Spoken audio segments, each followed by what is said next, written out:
Nagtambong dito kahapon si Uswag Ilonggo Party List Representative Jojo Ang kung sa diin ginanunsyo sini nga kung sino man ang division nga makakuha sang overall championship sa mga tuig patindugan sang sports training facility.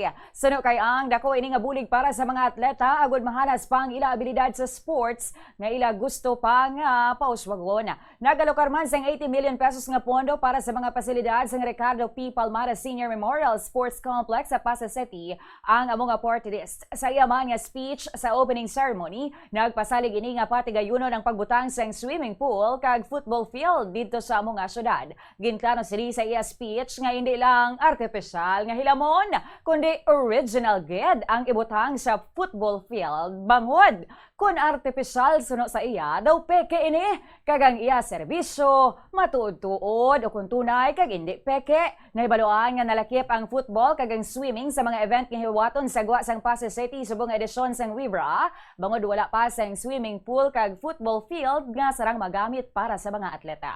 Subong nga gabi kay wala dire si Congressman Ferge Biron, Deputy Speaker ato masako sa Manila. So kag si Senior Deputy Majority Leader Nonoy Defensor. Ang hilamon sang football field kag ang swimming pool tingwaan naton nga ang investment naton diri sa Pasay City sa sports facilities mapadugangan naton. Sang swimming pool Olympic size and football field nga may hilamon na hindi duta. Hindi na artificial, kailangan original, karo artificial do pike kita sa ron. Kailangan tunay. Di ba? Tunay kay ang serbisyo naton, totoo niya pag serbisyo sa pumuluyo, hindi pike. Okay?